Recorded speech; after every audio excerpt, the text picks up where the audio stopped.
يا غربة للدين في الأبدان يا وحشة.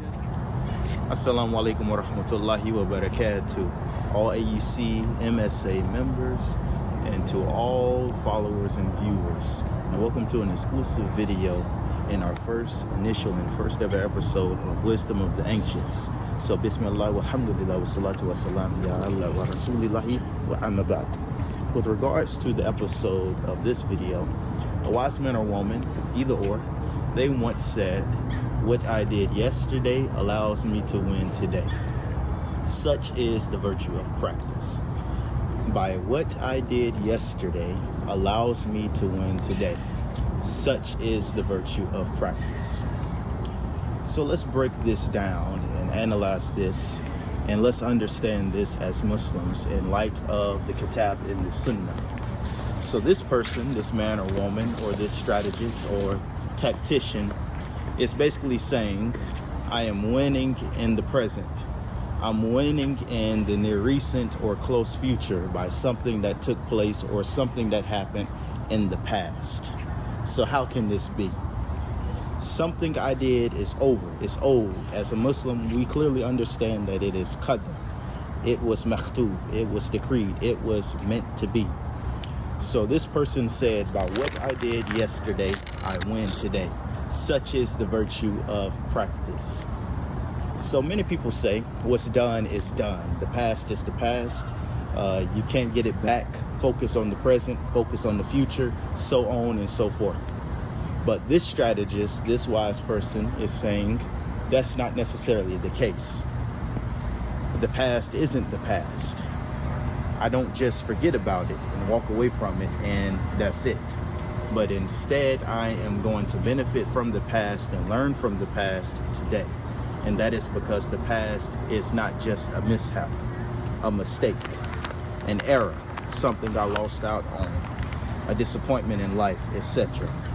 But what they meant by the word past is training, studying, rehearsing, making istikhara, seeking Allah's aid, and all that you can do as a human being, as a Muslim. Such is the virtue of practice. So therefore, the fight is now, the game is now, the tournament is now, but the practice was yesterday. The rehearsal was last week. The revision was 5, 10, 15, 30 minutes, 1 hour ago, before my speech, before my presentation, etc. So I am going to win in the present, and I am going to win shortly because of something old and done. Such is the virtue of practice. So no matter what you do in life, you must practice, you must review, you must revise, you must rehearse. You must make whatever preparations you can possibly make, and that will give you the confidence, bi'idhnillah ta'ala. And after the trust in Allah and the taqwa for Allah, that gives you the confidence in your actions. And as many great athletes have said, this athlete was a fighter, was a boxer, and he was a great boxer of the 20th century. He said that his movements become instinctive. When anyone can reach his level of training in boxing and pugilism, he doesn't have to think about the punch or the block. No, instead it becomes natural. And he will benefit from that natural instinct of movement in the present and the near future, but because of something he did in the past. So look how people look at the past, how Muslims look at the present, how Muslims look at the near future, and you will find a great deal of misguidance with regard to the qadr of Allah. Understanding the qadr, understanding the present, is there qadr or not? Understanding the future, am I forced by my actions or not?